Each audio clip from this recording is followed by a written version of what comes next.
Oh my God. Ghost-tober starts Tuesday 10:25 on TLC.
Hello and welcome. This is the Midday News. Mineral Resources Authority Managing Director Jerry Gary says alluvial gold miners in the country have the potential to become billionaires if they diversify into other businesses, reinvest and manage their money well. Speaking at the 6th Alluvial Mining Convention and Trade Show 2024 in Goroka yesterday, where over 300 miners, government regulatory agencies, gold buyers, exporters, financiers, and other relevant stakeholders are gathered this week to share information and experiences and discuss regulatory policies amongst other agendas. Gary said the alluvial mining sector is an important economic sector that at one stage contributed about 640 million kina per annum into the country's coffers. The Alluvial Mining Convention is an MRA initiative to promote and showcase the sector's potential. Layagam district is facing an influx of outsiders due to the ongoing Poera Valley clashes, raising fears of revenge killings. Local leader Rodney Watanikam, deputy manager of Poera Tivet and founder of the Libyam Socio-Economic Community Development Foundation, held a community meeting on 22nd September to address safety concerns. The meeting resulted in resolutions to close markets and trade stores early and ban liquor and public gatherings. Despite a state of emergency in Poera, Watanikam's community is calling for it to be extended to Layagam to prevent further violence. Women in the community have also expressed frustration over ongoing disturbances caused by men. On the 19th to the 21st of September 2024, essential food items including canned fish, iodized salt, sugar, cooking oil and rice were distributed to 1,024 households, approximately 5,427 individuals in Mulitaka. This initiative, funded by the governments of Japan, France, the Republic of Korea and the European Union, was carried out by the International Organization for Migration in collaboration with the National Disaster Center and local authorities in Enga Province. Beneficiary households included members from the Yambali, Pokolip, Gaundek, and Nuayong tribes. These households were affected by a landslide in Mulitaka, an area identified as high risk for further landslides based on a geotechnical survey conducted by a technical team from New Zealand. The assessment determined that the Mulitaka area is unsafe for resettlement. The displaced individuals remain in the landslide risk zone, with some staying with host families as they await permanent relocation solutions through the Enga Provincial Disaster Relief Committee. The Renewing Apostolic Zeal Seminar for Salesian Brothers in Practical Training, organized by the PGS Vice Province Commission on Formation, took place on September 19th to the 21st of 2024. This three-day event aimed to renew the apostolic zeal of young Salesians in their initial formation.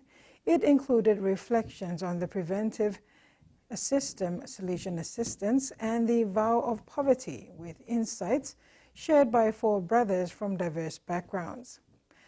Led by key provincial figures, the seminar fostered intercultural exchange and concluded with an outing to Koitaki Country Club, leaving participants inspired and rejuvenated. The Royal College of Obstetricians says proposed changes to South Australia's abortion laws are unnecessary and could harm women. While that view is shared by some in the opposition, Liberal MP Ben Hood says his proposal strikes a balance to protect the rights of children. And campaigners on the steps of Parliament in support of a proposed change to South Australia's abortion laws. It's about saving the lives of every single baby that's born after 28 weeks. Liberal MP Ben Hood will introduce a private members' bill on Wednesday. If passed, people who want to terminate their pregnancy after 28 weeks would be induced and required to deliver their baby alive. What we are doing is trying to balance the rights of the woman to be able to choose the termination of pregnancy, but also the rights of the child. But obstetricians say the move would be detrimental to women. These terminations are usually only in the most extreme situations. They're usually because of the physical or mental health of the woman is endangered. SA Health data shows that in the first 18 months after the state's abortion laws were implemented, less than 5 terminations were performed after 27 weeks. I don't think politicians are in the situation where they should be making these decisions. Instead, it should be the healthcare team that is looking after that person seeking a termination. While Mr Hood says it's his job to consider legislation, the bill has caused division within his party.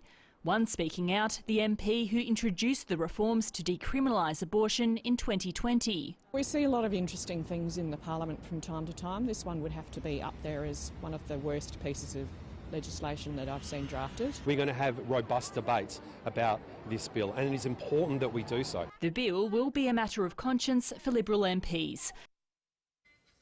There was no relief for borrowers in the grips of mortgage stress today, with the Reserve Bank opting to keep rates on hold for the 7th straight time.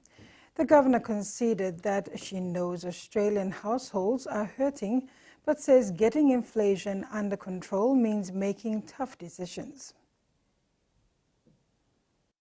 Everyone still smiling but remaining resolute.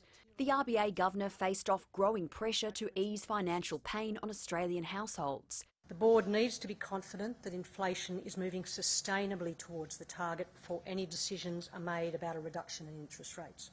With rates at a 12-year high at 4.35%, Michelle Bullock acknowledged people were hurting. We do recognise that there are people out there that are having to make some very, very difficult decisions. Higher interest rates have been hammering homeowners. Really tough, and I'm just waiting for them to come back down. Single mum Tammy is budgeting every cent. She now spends nearly half of her pay on the mortgage alone. It's the thing I have the least control over. You can control the rest of it to a certain extent, but not the mortgage. While she's still able to make ends meet, a growing number of Australians are falling behind on repayments. The latest data shows the share of bad loans has risen above pre-pandemic levels to over 1%. Okay.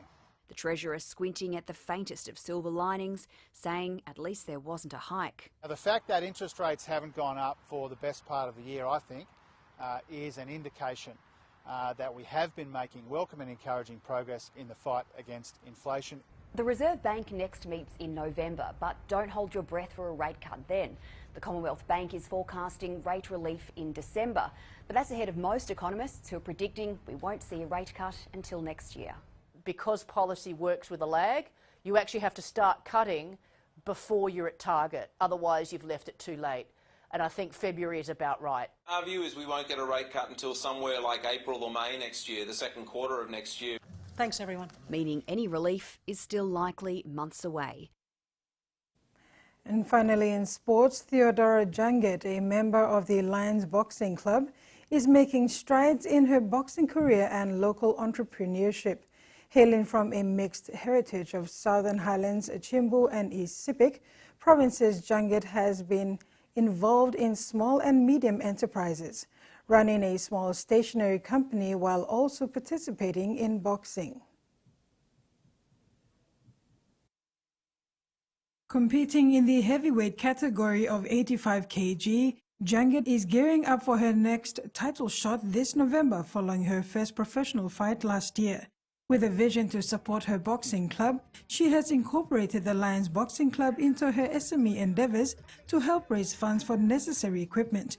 The club has been training outdoors near the University of PNG due to a lack of sponsorship, but recently received support from BNG Trading, which has provided equipment and shirts. But thankfully, just recently, BNG has came to sponsor us with some equipment, shirts. We're promoting 5 mask products. Currently, it's like 60 plus, different weight categories. The Lions Boxing Club boasts over 60 members across various weight categories and is committed to promoting discipline and self-defense, particularly among women. Janget emphasizes the positive impact of boxing in the community, noting how it has transformed the lives of youth who previously engaged in unproductive activities. I've always wanted to do to help our community back here. This boxing program has really changed a lot of mindset. A lot of my mindset where kids they have been doing nothing. This boxing thing has really helped them, and also to women, it's kind of like self-defending to them.